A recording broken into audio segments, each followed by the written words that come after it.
Morning Odisha आपण मानकु आम ओडिया खबर को स्वागत। आज हूँ अगस्ट 8 गुरुवार। आज टॉप मुख्य खबर उपर आसतु नजर पकाइबा। आपण मानक मोर अनुरोध आपण माने आम चैनल को सब्सक्राइब एवं गोटे लाइक करी। पीएम आवास योजना को नहीं आसिला बड़ खुशी खबर। खूब शीघ्र हिताधिकारी माने पाइबा को जाउछंदी घर। जानतु किपरि आवेदन करिवे। एबे प्रधानमंत्री आवास योजना को नहीं आसिला बड़ खुशी खबर जहाँ कि 3 कोटी घर देवे सरकार। सहायता राशि भी बढ़िबो। कौन होइछि प्रधानमंत्री आवास योजना नहीं नुआ द्वितीय थर भाव प्रधानमंत्री भाव कार्यकाल आरंभ कर सारी। प्रधानमंत्री नरेंद्र मोदी आ कार्यभार आरंभ करू करू बड़ घोषणा करथिले। प्रधानमंत्री नरेंद्र मोदी शपथ नेबा परे दायित्व नेबार प्रथम दिन में चाषी मानक पई बड़ घोषणा करथिले। ताहा हेला पीएम किसान योजनार चाषी अकाउंट को टंका जिवो। निर्वाचन बेले अनेक प्रतिश्रुति पीएम मोदी देइथिले। सेथि मध्यरु गोटिए हेउछि प्रधानमंत्री आवास योजना। पीएम सूर्य घर सरकार करिले बड़ घोषणा। राज्य में खूब शीघ्र मिलवाक जाउछि मागणा बिजुली। देखंतु संपूर्ण खबर।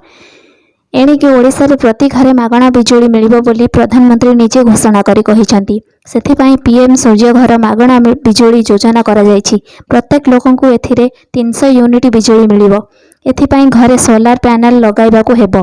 तेबे एथिरे अधिक बिजुली उत्पादन हेले आपण सरकार को बिजुली बिक्री करि परिबे बोली प्रधानमंत्री कहिसंती। पीएम सूर्य घर योजना केंद्र कैबिनेट रे 75 कोटी 21 लाख टंका व्यय रे 1 कोटी घरे छात उपरे सौर शक्ति पैनल स्थापित करने पाई पीएम सूर्य घर योजना को मंजूरी दि जाइछि। एही योजना जरिया रे 1 कोटी घर को 300 यूनिट पर्यंत मागणा बिजुली मिलिबा सहित वार्षिक 15,000 टंका पर्यंत संचय हेबो। बजार रे आलू संकट दर आकाश छुआ कोड़िए रे बिक्री करी प्रतिवाद। राज्य में आलू संकट को नहीं गतकाली राज्य सरकार सह आलू व्यवसायी और शीतल भंडार कर्मकर्ता बैठक हेले।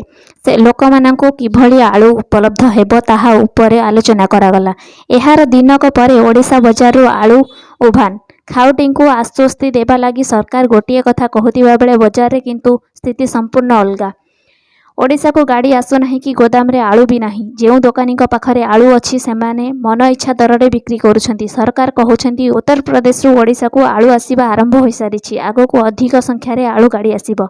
एही गाड़ी सब जाउछि कुहाड़े। विगत 3 दिन हेबा भुवनेश्वर रे आईगणिया आलू गदी को हाथ गणति ट्रक आसी लुचा छपारे गोटे ट्रक आसीथिला। मात्र घंटाए भितर सरीगला। दिनक भरी आउ गोटे भी गाड़ी आसी नहीं। शीतल भंडार जो आलू रही तहिंरु अल्प अल्प आलू बजार को आसुछि। ताहा पुणी चाहिला बेले को शेष हो जाउछि। आउ जेतिकी आलू संरक्षित अच्छी ताहा आउ 2 दिन भितर शेष हो जिवो। तेणु सरकार त्वरित पदक्षेप ग्रहण न करंती ताहा हेले लोक मानकु आलू किनिबा लागि मिलिबो ना।